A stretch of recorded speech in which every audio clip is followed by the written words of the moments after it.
Israeli firemen extinguish a fire in a field near the Israel-Gaza border that was reportedly caused by an ince. Read MoreBEIRUT, the leader of the Palestinian militant group Hamas, on Sunday warned Israel that his organization has missiles capable of striking the city of Tel Aviv, Israel's commercial and cultural center, and areas beyond it. Ismail Haniyeh's comments during a visit to Lebanon followed an escalation in recent weeks in which Hamas-affiliated groups fired rockets into Israel and Israeli warplanes struck areas in the Gaza Strip, which is ruled by Hamas. Hamas announced last week that international mediators had brokered a new set of understandings with Israel, halting the latest round of fighting for the time being in exchange for an easing of Israeli restrictions on the Gaza Strip. Haniyeh gave a speech in the Palestinian refugee camp of Ain el-Hilwa near the southern port city of Sidon, where he received a hero's welcome by armed men who carried him on their shoulders.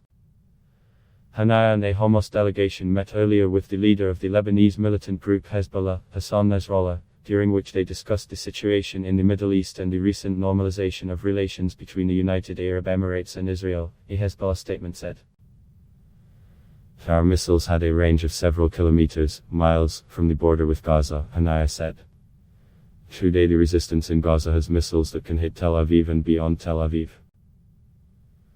Hamas rockets have reached Tel Aviv and beyond in previous rounds of fighting, but such launches are rare and considered a serious escalation by Israel. The seaside metropolis is located some 70 kilometers, 45 miles, north of Gaza. Israel and Hamas have fought 3 wars and several smaller battles over the last 13 years. Neither side is believed to be seeking war, but any casualties could ignite a wider conflict.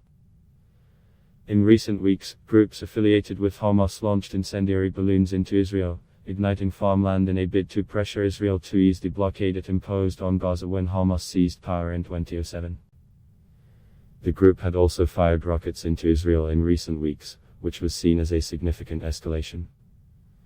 Haniyeh was criticized during his visit by some in Lebanon on social media. One post sarcastically asked whether it would be better for him to threaten Israel from the West Bank, which is ruled by the Palestinian Authority and with whom Hamas has a long-standing feud. Another post said Lebanon has enough problems at the moment, and doesn't need Hamas on top of it. Lebanon is grappling with its worst economic and financial crisis in decades, and the capital Beirut was devastated 1 month ago by a massive explosion, the result of nearly tons of ammonium nitrates igniting at the port. The blast killed more than 190 and injured thousands.